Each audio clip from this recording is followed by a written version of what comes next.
Dieu a tellement aimé le monde qu'il a donné son Fils unique, afin que quiconque croit en lui ne périsse pas, mais qu'il ait la vie éternelle.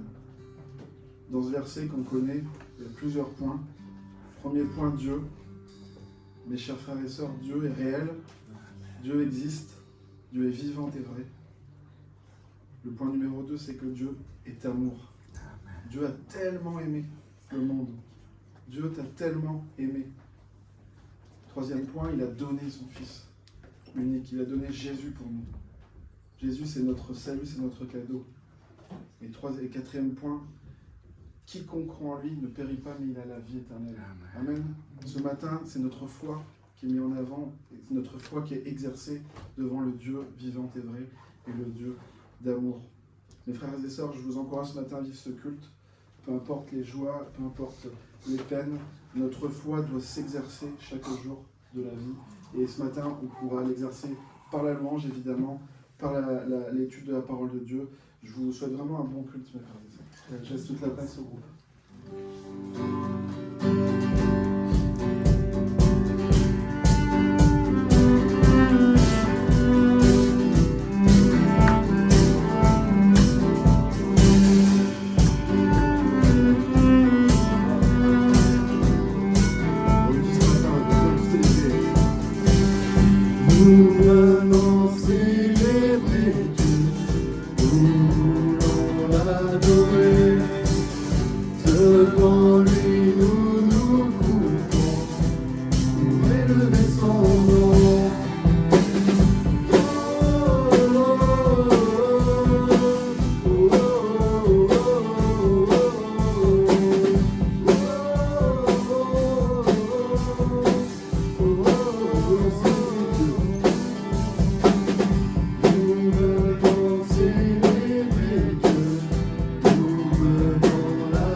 faibles sont affaiblis, les cœurs brisés, tu établis. On chante ensemble les hymnes. Donnons la vie, en toi les humbles sont bénis, en toi les faibles sont affermis, les cœurs brisés, tu établis. Donnons la vie, cet amour qui peut libérer, cet amour qui peut restaurer, nous appelle par notre nom, nous appelle par notre nom. C'est Dieu qui créa tout l'univers, c'est Dieu qui va mourir au calvaire, nous appelle par notre nom, nous appelle par notre nom. Ceux qui doutent dans la foi, à ceux qui doutent dans la foi, aux chancelants, tu tends les mains, tu les appelles de ta voix. Venez à moi, cet amour qui peut libérer, cet amour qui peut restaurer, nous appelle par notre nom, nous appelle par notre nom. C'est Dieu qui créa tout l'univers, c'est Dieu qui va mourir au calvaire, nous appelle par notre nom, nous appelle par notre nom.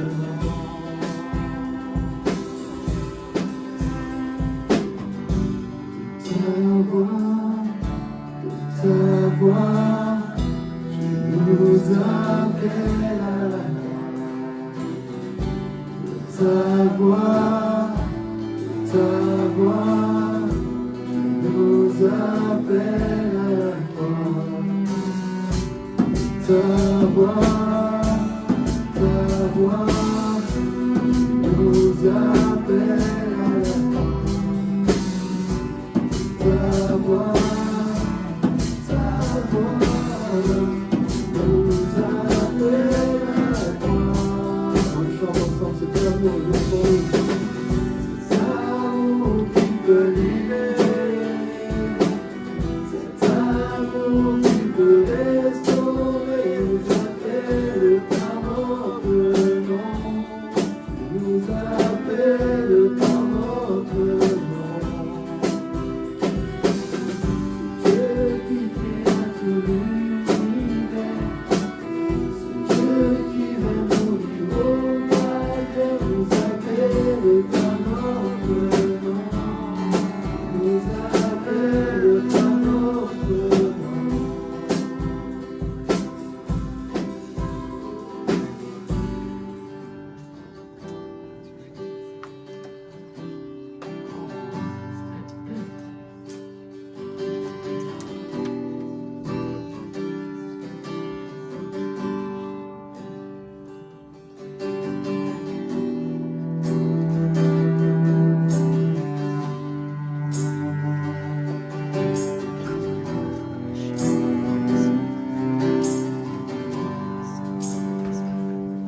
Bien avant chanter à l'univers,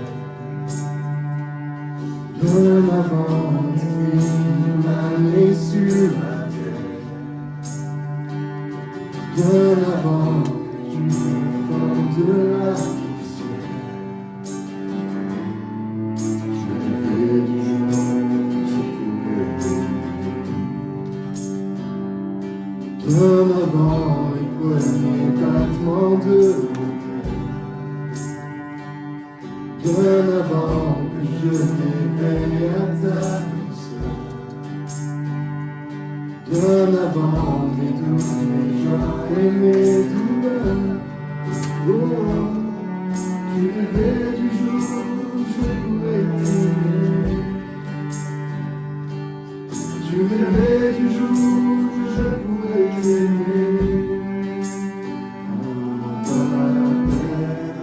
je suis à toi. Abba Père, je suis à toi. Abba Père, je suis à toi. Abba Père, je suis à toi.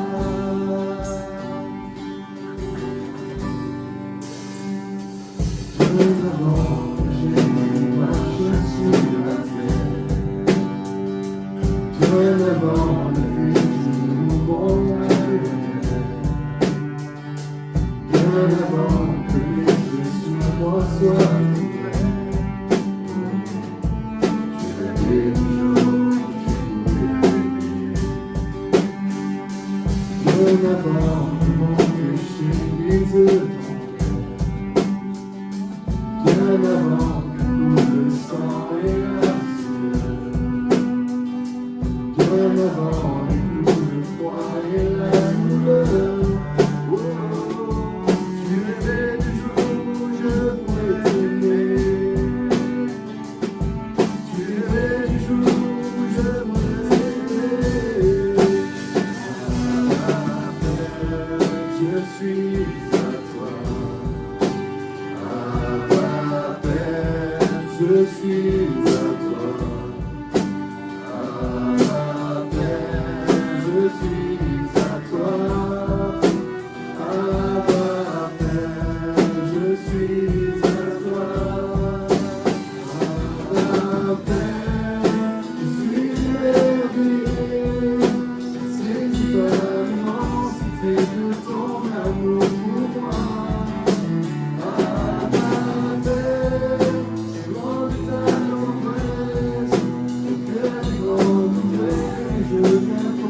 Dans tes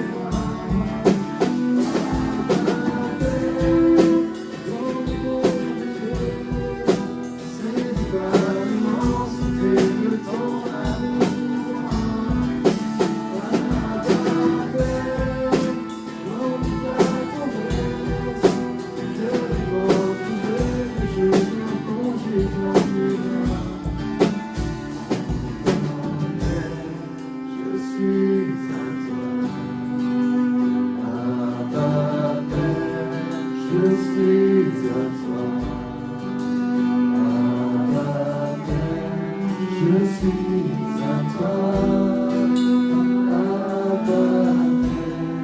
je suis à toi.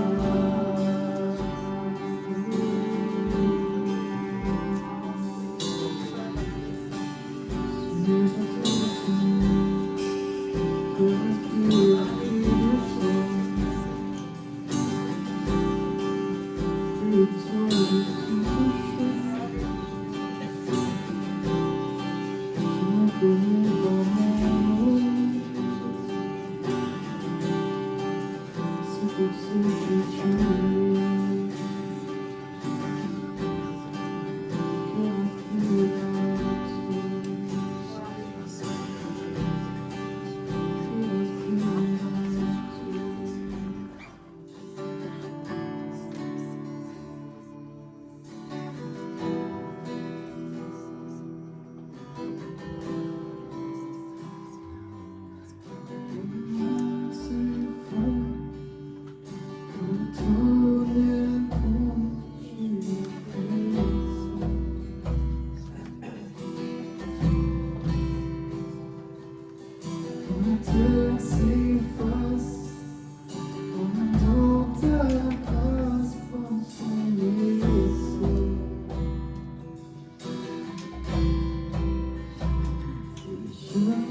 Merci Seigneur pour ton amour.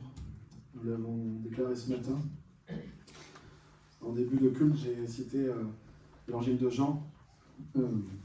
Et puis, on a vu ce matin ensemble que Dieu nous a aimés, il nous a donné son amour. On peut appeler un petit peu ça un amour vertical. Ça vient du ciel et ça vient jusqu'à nous.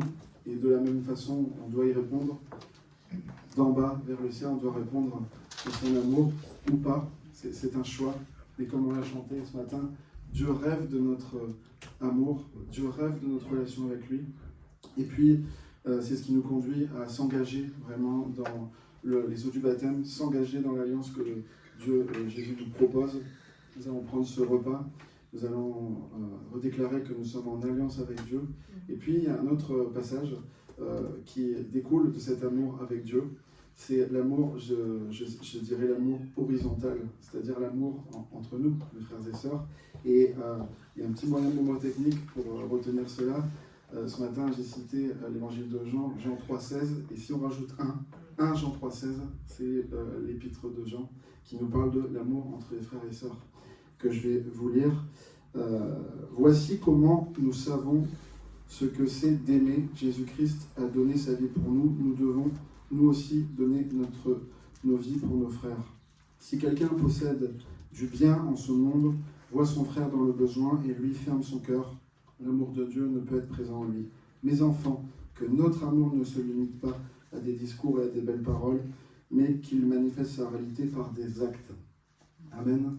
C'est vrai qu'à l'église, on a le micro, on a des bons discours, et c'est la vérité, on prêche la parole de Dieu, on a des belles paroles aussi entre nous, mais l'emphase aussi, c'est de manifester notre amour par des actes véritables et vrais. C'est très important, j'ai vraiment à cœur de souligner ça également. Je vais vous demander de pouvoir vous lever pour prendre le repas. Je vais appeler Philippe, si tu veux bien me donner un coup de main, et Jean-Marie, s'il te plaît, pour distribuer le repas.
du Seigneur entre frères et sœurs, n'est-ce pas?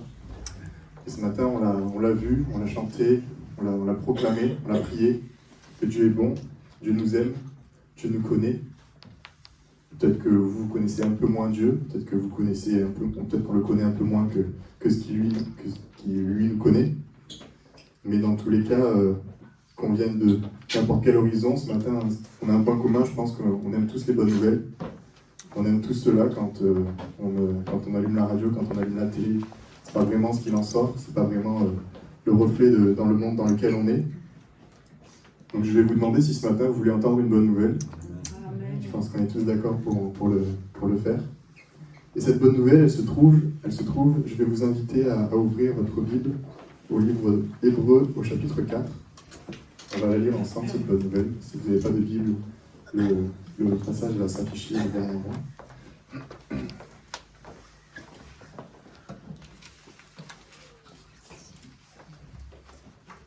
Donc on peut lire cette bonne nouvelle ensemble. Craignons donc que quelqu'un d'entre vous, bien que la promesse d'entrer dans son repos subsiste, ne pense être venu trop tard. Cette bonne nouvelle, elle nous est écrite ici, que la possibilité de rentrer dans son repos subsiste encore pour nous aujourd'hui. Amen. Je pense que c'est plutôt une bonne nouvelle aujourd'hui de se dire que Dieu est encore accessible, que le repos que Dieu nous donne est encore accessible. Et cette bonne nouvelle, on va la voir tous ensemble durant cette prédication. Donc je ne sais pas si ça vous est déjà arrivé d'arriver en retard quelque part, que quelqu'un ait pris votre tour, je suis arrivé en retard, que ce soit fermé, que ce soit trop tard. Je suis arrivé en retard, c'est trop tard. Moi, une fois, je suis arrivé devant le train, les portes se fermaient, vraiment devant moi, et à ce moment-là, on se dit, j'aurais dû faire autrement, j'aurais dû me lever plus tôt, etc. etc. Et c'est frustrant d'arriver trop tard, parce qu'on savait qu'il fallait qu'on soit là à l'heure, mais nous sommes arrivés trop tard. Mais aujourd'hui, nous pouvons lire dans la Bible que la promesse d'entrer dans le repos de Dieu subsiste encore pour nous aujourd'hui. Et cette promesse, elle réjouit mon cœur, parce que je sais que Dieu est accessible, je sais que Dieu m'aime, je sais que Dieu veut que je vienne à lui, je sais qu'il est venu pour moi, comme on l'a vu tout à l'heure, et je sais que cette promesse est là encore pour moi aujourd'hui, que cette promesse n'est pas une promesse d'homme, où elle est sûre à 99%, mais il est marqué que la Bible est le livre de la vérité, et qu'est-ce qui est marqué, oui et amen. Et nous savons que la promesse d'entrer dans son repos subsiste encore pour nous aujourd'hui. Alors ce matin, je voudrais vous apporter mon message sur un mot, je pense que vous l'aurez compris. C'est le mot repos. C'est un peu le thème de mon message, le repos de Dieu, entrer dans le repos de Dieu. Alors ce matin, nous allons étudier ce mot dans ce contexte, entre le chapitre 3 et le chapitre 4, où il nous est parlé de cette promesse qui est pour nous encore aujourd'hui. Et le mot promesse, dans la version originale écrite, c'est le même partout que nous allons retrouver dans la suite de ce chapitre. Et c'est le mot katapoïs. Et la définition de ce mot, donc je vais la lire doucement parce qu'elle est vraiment riche. Juste un mot derrière, il se trouve une définition extraordinaire. Donc ce mot signifie, donc dès qu'on lit le mot repos, signifie les bénédictions célestes dans lesquelles Dieu demeure et qu'il a promises aux croyants en Christ, qui persévéreront et en deviendront participants après les épreuves terrestres subies pendant leur vie. Donc juste avec un mot, on a derrière toute une définition, je vais vous la relire parce que ça fait du bien à mon cœur, ça fait du bien à mon âme. Les bénédictions célestes dans lesquelles Dieu demeure et qu'il a promises aux croyants en Christ, qui persévéreront et en deviendront participants après les épreuves terrestres qu'ils subissent pendant leur vie.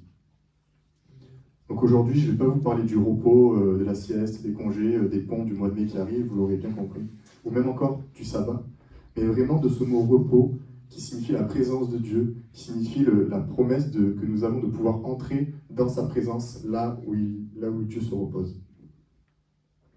Et le repos a été créé par Dieu. On sait que depuis Dieu a créé toutes choses, et le repos c'est quelque chose que Dieu veut pour nous, c'est quelque chose qui est bon, nous en avons besoin, n'est-ce pas? Certains vont dire Amen plus que d'autres, mais nous en avons besoin du repos. Et Dieu avait déjà ce plan initial que nous puissions demeurer avec lui, que nous puissions être près de lui dans les lieux célestes. Et la maison de Dieu est un lieu de repos, est un lieu de paix, est un lieu où on peut venir auprès de lui, sentir sa présence, se ressourcer, n'est-ce pas? Et le premier point que je voudrais voir avec vous, c'est le fait que la Bible est un livre qui nous a été donné pour notre éducation, pour notre enseignement. Et il y a des histoires extraordinaires, merveilleuses qui se trouvent dedans. Et je ne sais pas si vous êtes plutôt des personnes qui vont vouloir faire par eux-mêmes ou qui vont se servir de l'expérience des gens. Moi, je sais que je ne suis pas très téméraire, je ne suis pas très à me lancer dans des choses que je ne connais pas. Je préfère d'abord avoir le retour d'expérience d'autres personnes et me dire « Ok, je peux y aller, c'est dangereux, je peux y aller, je ne crains rien ». Et j'aime me servir de l'expérience des gens. Mais il y a d'autres personnes qui vont plutôt être casse-cou, qui vont dire bah, « Le feu, ça brûle, ben, moi je veux voir si ça brûle vraiment ». Donc ils vont se brûler. Ils ne se servent pas vraiment de l'expérience passée. Et la Bible est un livre d'expérience, c'est un livre d'exemple, est un livre qui nous a été laissé pour notre éducation, pour notre édification spirituelle. Et on sait que ce qu'on va trouver dedans est quelque chose de bon pour notre vie. Et la Bible n'est pas seulement un livre où dedans nous allons voir des victoires, ce n'est pas seulement un livre de grande réussite, où chaque personne a réussi, etc. Mais dans la Bible, il y a beaucoup d'échecs, il y a beaucoup de défaites, il y a beaucoup de personnes qui ont abandonné la foi. Il y a beaucoup de personnes qui ont perdu leur salut. Il y a beaucoup de déroutes, il y a beaucoup aussi de défaites, que ce soit au niveau de la guerre ou au niveau spirituel. Et tout cela doit nous servir d'exemple aujourd'hui, nous qui sommes en 2024, nous avons la grâce, la chance d'avoir ce livre qui est la parole de Dieu, qui est l'histoire du peuple hébreu. Parce qu'on est bien content d'avoir les épîtres, mais avant c'est vrai qu'ils avaient seulement l'Ancien Testament. Et aujourd'hui on a toute la Bible complète qui nous sert pour notre instruction, qui nous sert d'exemple. Et ce repos que Dieu a promis à nous, qu'on vient de lire, au livre hébreu, ce repos, Dieu l'avait également promis à son peuple, les Israélites. À la sortie d'Égypte, Dieu avait prévu ce repos, avait prévu ce pays promis, de les envoyer, de leur laisser cette promesse qu'ils pouvaient entrer dans leur repos. Mon prochain titre, c'est le repos accessible. Et on va continuer la lecture ensemble, donc Hébreux 4 toujours. J'espère que vous l'avez. Donc on va relire à partir de la promesse. Craignons donc que quelqu'un d'entre vous, bien que la promesse d'entrer dans son repos subsiste, ne pense être venu trop tard. Car aussi cette bonne nouvelle nous a été annoncée comme à eux. Donc là il nous est parlé des Israélites. Mais à eux, la parole qu'ils entendirent ne leur servit de rien, parce que ceux qui l'entendirent ne se la sont pas appropriés par la foi.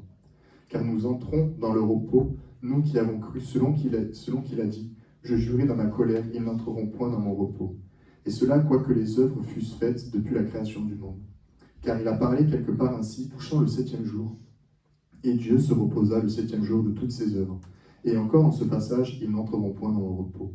Puisse donc qu'il ait laissé à quelqu'un d'y entrer, et que ceux à qui la bonne nouvelle en avait été premièrement annoncée n'y sont pas entrés à cause de leur désobéissance. Il détermine de nouveau un certain jour, aujourd'hui, disant dans le livre de David, si longtemps après, comme il l'a été dit ci-devant, aujourd'hui. Si vous entendez sa voix, n'endurcissez point vos cœurs. Car si Josué leur eût donné le repos, il ne parlerait pas d'un autre jour après celui-là. Il reste donc un repos de sabbat pour le peuple de Dieu. Donc on voit bien que cette parole avait été aussi annoncée au peuple d'Israël. Ce texte, on a dit, fait le parallèle avec le peuple juif qui est sorti d'exil et qui se sont retrouvés face à ce choix d'entrer dans le repos ou pas de Dieu promis pour eux. On sait que le peuple israélite ont perdu du temps, ont perdu 40 ans à se rebeller, à murmurer, à pécher contre Dieu, à lui désobéir. Ils ont vu, ils ont entendu. Les commentateurs bibliques disent que durant la période de Moïse, c'est là où il s'est passé le plus de miracles dans le temps le plus court. Et ils ont été tous témoins de la mer Rouge. Ils ont tous été témoins de cette nuée, ils ont tous été témoins de la manne, ils ont tous été témoins des bénédictions divines de Dieu pour eux. Mais ils ont désobéi, ils ne sont pas rentrés dans la promesse de Dieu. Et cette parole leur a été annoncée à eux, comme à nous. Donc aujourd'hui, nous avons, j'ai envie de dire aussi comme eux, le choix d'accepter ou de ne pas accepter, de rentrer dans ce repos ou de ne pas y rentrer. Et comment s'approcher de Dieu, comment désirer son repos, comment désirer goûter à sa paix. La Bible nous dit que c'est par la foi, au verset 3, par la foi, ils ont entendu et vu, mais ils n'y ont pas cru. Dans le psaume 95, nous retrouvons aussi cette partie de l'histoire racontée par David. Il nous est dit « Venez, chantons avec allégresse à l'Éternel, poussons des cris de joie vers le rocher de notre salut. Allons au-devant de lui avec des louanges, faisons retentir des cantiques en son honneur, car l'Éternel est un grand Dieu. Il est un grand roi au-dessus de tous les dieux. Il tient sa main les profondeurs de la terre, et les sommets des montagnes sont à lui. La mer est à lui, c'est lui qui l'a faite, la terre aussi, les mains l'ont formée. Venez, prosternons-nous et humilions-nous, fléchissons le genou devant l'Éternel, notre Créateur, car il est notre Dieu, et nous sommes le peuple de son pâturage, le troupeau que sa main conduit. Oh, si vous pouviez écouter aujourd'hui sa voix. Au verset 8, il nous est dit « N'endurcissez pas votre cœur comme à Mériba, comme à la journée de Massa dans le désert, où vos pères me tentèrent, m'éprouvèrent, quoiqu'ils vissent mes œuvres. Pendant 40 ans, j'eusse cette race en dégoût. Et je dis, c'est un peuple dont le cœur est égaré. Ils ne connaissent pas mes voies. Aujourd'hui, aussi je jurai dans ma colère, ils n'entreront pas dans mon repos. » David nous rapporte ce passage de l'histoire du peuple juif qui ont désobéi à Dieu, qui ont vu, qui ont entendu, mais qui n'ont pas décidé de s'engager avec Dieu, qui n'ont pas fait le choix de s'approprier la promesse qui était là devant eux. Et Dieu nous laisse encore ce choix, par la foi, de prendre ou pas ces promesses qui sont là devant nous. Je ne sais pas si vous êtes des personnes qui veulent voir par eux-mêmes ou qui veulent se servir des expériences des autres. Mais malheureusement, on sait que ce peuple est mort. Enfin, les personnes qui n'ont pas cru sont mortes dans le désert sans goûter à la promesse de Dieu parce qu'ils avaient désobéi. Alors que la terre promise était là, la terre promise était à quelques dizaines de kilomètres. Ils ont mis 40 ans pour y aller. Ils n'ont pas su prendre la promesse que Dieu leur avait faite. Et ce matin, parce que la Bible nous dit, il y a un nouveau jour aujourd'hui. La Bible ne nous dit pas, il y aura d'autres jours, demain, après-demain, tu peux prendre ton temps. La Bible nous dit, aujourd'hui, si vous entendez sa voix, n'endurcissez pas vos cœurs.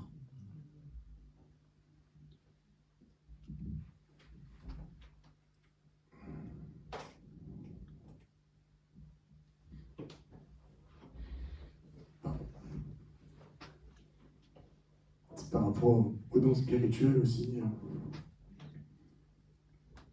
il faut qu'on prie les uns pour les autres, pour qu'on puisse se tenir, pour qu'il n'y en ait pas qui tombent. Et la deuxième partie de mon message s'appelle le repos après l'effort. Donc s'il nous est parlé de repos, c'est que avant, on est fatigué. On ne se repose pas de n'avoir rien fait. On ne se repose pas d'avoir dormi. Certains vont le faire, vont passer du lit au canapé. Mais normalement, on se repose quand on est fatigué de quelque chose, quand on a accompli quelque chose, un travail. Et même Dieu s'est reposé. La Bible nous dit que Dieu se reposa le 7e jour, après avoir fait toute la terre, tous les cieux, tout ce qui nous entoure. Et c'est le même mot qui est donc utilisé pour nous donner ce repos accessible à nous que le mot où Dieu a dit il s'est reposé. Donc c'est vraiment pour dire que la présence de Dieu, pour nous, elle est complète, c'est pas un autre mot, c'est pas un autre endroit, mais c'est vraiment dans la présence de Dieu que nous pouvons nous retrouver, nous reposer.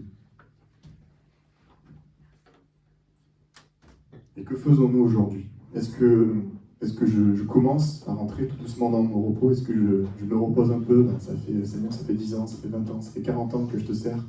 Je peux commencer un peu à me reposer. Là, j'ai beaucoup travaillé, je me repose, je te servirai après. Est-ce qu'on pense bien comme tout à l'heure, je vous ai dit, je ne vous parle pas du travail de notre vie quotidienne, de notre travail qui nous permet de subvenir à nos besoins, mais du travail pour le Seigneur. Parce que dans Hébreux 4, 10, un peu plus loin dans le passage, « Car celui qui est entré dans son repos se repose lui aussi de ses œuvres, comme Dieu se repose des siennes. » C'est une bonne chose de se reposer. Mais il faut se reposer des œuvres que Dieu nous a mis à cœur. Comme Dieu s'est reposé de ses œuvres, Dieu a fait de bonnes choses, Dieu a fait les choses parfaitement, Dieu a créé, Dieu a pris le temps de faire les choses minutieusement, et il se reposait ensuite. Nous devons prendre exemple sur lui, nous devons prendre exemple sur ce qu'il veut qu'on fasse comme lui a fait les choses. 1 Corinthiens 15 nous dit L'aiguillon de la mort, c'est le péché, et la puissance du péché, c'est la loi. Mais grâce soit rendue à Dieu qui nous donne la vie par notre Seigneur Jésus-Christ. Ainsi, mes frères bien-aimés, soyez fermes, inébranlables, travaillant de mieux en mieux à l'œuvre du Seigneur, sachant que votre travail ne sera pas vain dans le Seigneur. Alors oui, Seigneur, j'aspire à ton repos, oui, j'aspire à cette présence divine. Mais avant cela, je veux travailler de mieux en mieux, comme nous dit ta parole. Je veux pouvoir pratiquer les œuvres que tu me demandes de faire. Je veux pouvoir m'investir dans ce qui brûle en moi, pas simplement comme le font mes frères et sœurs, mais dans ce que moi j'ai à cœur, là où moi je suis bon, là où tu m'as donné des dons, des talents. Est-ce que ce matin on peut dire, Seigneur, je veux rentrer dans ton repos, mais c'est vrai que le travail que tu m'avais demandé de faire, je l'ai laissé de côté. Le travail que tu m'as demandé de faire, je l'ai peut-être un peu vite fait. Mon ministère est un peu bancal. Mon service, je commence un peu à l'abandonner. Mais la Bible nous dit que nous devons nous reposer, car celui qui est entré dans son repos se repose lui aussi de ses œuvres. Et un jour, le Seigneur nous, comme il est marqué dans la parole, au verset 12, en effet, la parole de Dieu est vivante et efficace, plus tranchante que toute épée à deux tranchants, pénétrante jusqu'à séparer âme et esprit, jointure et moelle. Elle juge les sentiments et les pensées du cœur. Aucune créature n'est cachée devant lui. Tout est à nu et découvert aux yeux de celui à qui nous devons rendre compte. Et ce passage, je pense qu'il parle à chaque personne qui le lit, de se dire, un jour, on loue le Seigneur tous ensemble, on forme une famille, nous sommes le peuple de Dieu. Mais un jour, c'est individuellement que nous allons comparaître. C'est individuellement que nous allons nous retrouver. Et à ce moment-là, on ne pourra pas dire oui, mais regarde ma belle église de Bolène, où j'ai servi, où j'ai fait ci, j'ai fait ça, où je suis venu le dimanche matin. Et le Seigneur nous dit que tout est à nu et à découvert devant lui. On ne pourra rien lui cacher, on ne pourra rien négocier, on ne pourra rien argumenter. Les choses que nous faisons ici-bas ont des répercussions sur ce que le Seigneur va penser de nous une fois que nous nous trouverons devant lui. Mais il ne faut pas que cela nous fasse peur, parce qu'on sait que nous sommes enfants de Dieu, n'est-ce pas? À partir du verset 14, mon prochain point, Jésus notre soutien. Et mon dernier point porte sur ces versets. Je vous propose qu'on puisse les lire, parce que c'est des versets qui nous font du bien. Verset 14. Ayons donc un grand souverain sacrificateur qui a traversé les cieux, Jésus, le Fils de Dieu. Retenons ferme notre profession. Car nous n'avons pas un souverain sacrificateur qui ne puisse compatir à nos faiblesses. Au contraire, il a été tenté en toutes choses d'une manière semblable, le péché excepté. Approchons-nous donc avec assurance du trône de la grâce, afin que nous obtenions miséricorde et que nous trouvions grâce pour un secours opportun. Donc nous avons vu que Dieu a tant aimé le monde qu'il a donné son Fils Jésus pour venir sur terre. Et nous savons qu'il a subi les douleurs, qu'il a subi des choses comme un homme pouvait subir. Jésus a été trahi, Jésus a vécu pendant des années avec une personne et finalement cette personne l'a vendu littéralement. Jésus a été déçu par ses disciples aussi quand il a demandé de prier et les disciples sont endormis. Jésus a eu faim, Jésus pleura, Jésus a connu les choses qui touchent notre corps. Et Jésus, on sait que Jésus n'a jamais commis de péché, mais Jésus a été tenté. Jésus est bien plus proche de nous que des fois nous pouvons nous l'imaginer, des fois nous pouvons nous rendre compte. Alors bien sûr qu'il est assis dans les cieux célestes, bien sûr qu'il est à la droite de Dieu dans les cieux avec les cieux et les anges qui le servent, mais Jésus est aussi au milieu de nous. Jésus est aussi proche de nous. Jésus connaît aussi ta situation, connaît ta souffrance, connaît ton deuil, parce qu'il a vécu le deuil. Jésus a été rejeté par sa famille. Il ne put faire aucun miracle parce qu'il a été rejeté par sa famille dans le village dans lequel il était né. Dieu nous montre toute son affection et son désir de rentrer en contact avec nous. La Bible nous dit que ce n'est pas un souverain sacrificateur qui ne puisse pas compatir. Des fois, il y a des rois ou des reines ou des gouvernements qui sont sans compassion, qui sont là sur leur trône et qui ne voient pas ce qui se passe. Mais Jésus est au milieu de nous. Jésus a vécu comme un homme. Et Jésus, ce matin, peut compatir à tes faiblesses, peut compatir à tes tristesses, peut compatir à ton combat. Et le verset 16, j'ai marqué dans mes notes, tout est dit. Des fois, il n'y a pas grand-chose à dire. Verset 16, approchons-nous donc avec assurance du trône de la grâce, afin que nous obtenions miséricorde et que nous trouvions grâce pour un secours opportun. Je pense que vous êtes d'accord avec moi pour qu'on ne passe pas longtemps sur ce passage, parce que nous avons cette assurance, nous avons cette foi, cette paix. Et la paix aussi, Jésus nous montre des prémices dans Jean 14, 27. Je vous laisse la paix, je vous donne ma paix, je ne vous donne pas comme le monde donne. Que votre cœur ne se trouble point, ne s'alarme point. Alors ce matin, la prochaine question que je vais vous poser après vous avoir demandé est-ce que vous voulez une bonne nouvelle, c'est est-ce que vous voulez rentrer dans son repos.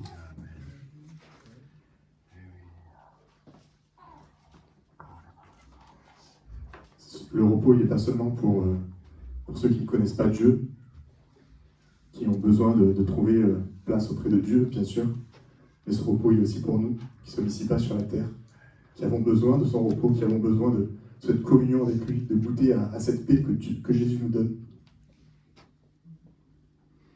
Et on va finir par prendre un dernier chant,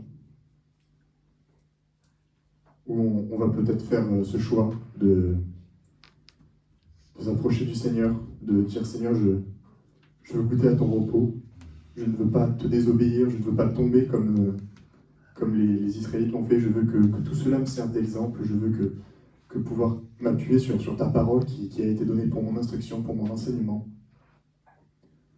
Je veux pouvoir goûter à ton repos céleste après avoir travaillé à ce que tu me donnes de faire. Donc je vais me diriger vers ma guitare et on va prendre ce temps pour se placer devant le Seigneur.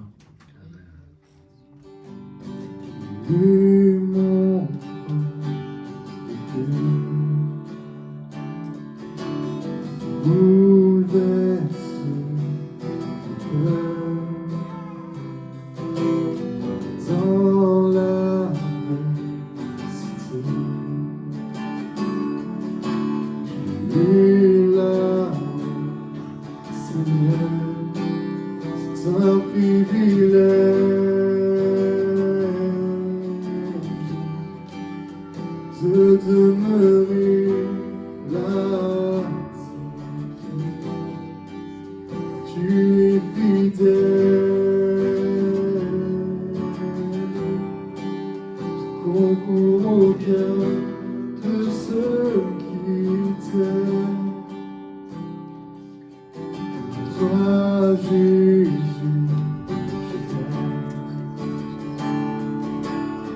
Trésor de cœur. N'hésitez pas à vous approcher si vous voulez qu'on prie. J'ai besoin que mon vie soit renouvelée. J'ai besoin de repartir. J'ai besoin d'aller au nouveau. Pendant cette journée, je prierai pour vous. C'est un privilège de demeurer là, t'es qui tu es fidèle, concours au bien de ceux qui t'aiment. De ta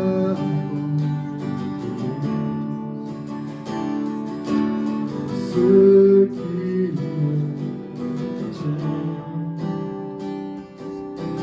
simplement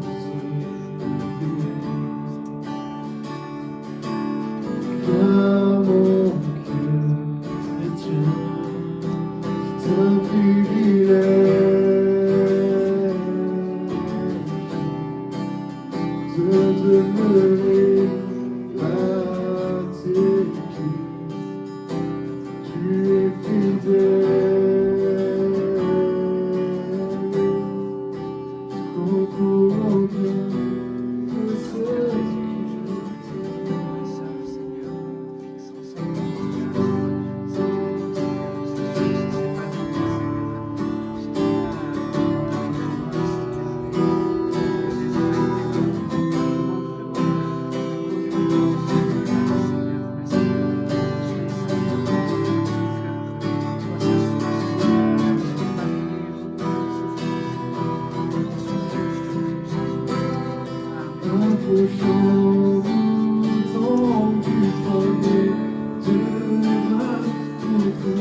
je suis secouru dans tous mes besoins.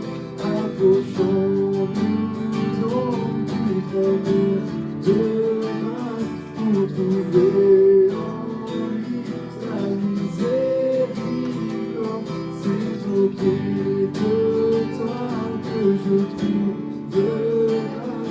Je suis secouru dans tous mes besoins. Approchons-nous donc du trône de grâce pour trouver en lui la miséricorde. C'est au pied de toi que je trouve grâce. Je suis secouru